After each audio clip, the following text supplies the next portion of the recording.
স্ব-উদ্যোগেই বলেছি যে আমরা চাই না যে আপনার নেটের স্পিড কমানো বা অন্য কোনো লেটেন্ট কোনো কিছু পদ্ধতিতে যাওয়ার পরিবর্তে বরং আমরা ডেরোগেটিভ কমেন্টস যেগুলো আছে বা মানে যেগুলো আর কি বিদ্রুপাত্মক বা আক্রমণাত্মক কন্টেন্টগুলো বা অপপ্রচার যেগুলো সেগুলো যেন আপনার ডাউন করা হয়, সেটা আমরা সেইভাবেই আর কি অনুরোধ করছি।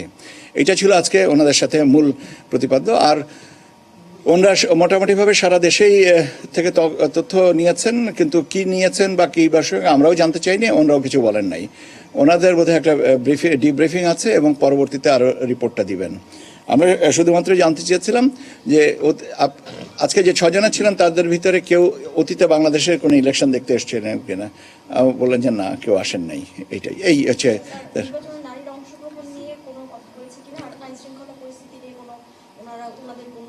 আইন শৃঙ্খলা পরিস্থিতি জানতে চেয়েছিলেন যে আমাদের ডেপ্লয়মেন্ট প্ল্যানটা কি। তো আমরা তো যে সবসময় যে ডেপ্লয়মেন্ট প্ল্যানটা বলি যে 7 দিন সেনাবাহিনী থাকবে, 8 দিন আনসাররা থাকবেন এবং পুলিশ অলরেডি আছে, সেনাবাহিনী অলরেডি মাঠে আছে, পুলিশ তাদের নর্মাল ফাংশনিংয়ে তো আছেই, সেনাবাহিনী তাদের ডেপ্লয়মেন্টে আছে, কিন্তু এক্সক্লুসিভলি ফর ইলেকশন পারপাস এটা যেটা ডেপ্লয়মেন্ট প্ল্যান সেটা। অ্যান্ড তার সংখ্যাগত হিসাবটা জানতে চেয়েছিলেন যে কত সংখ্যা ইত্যাদি ইত্যাদি।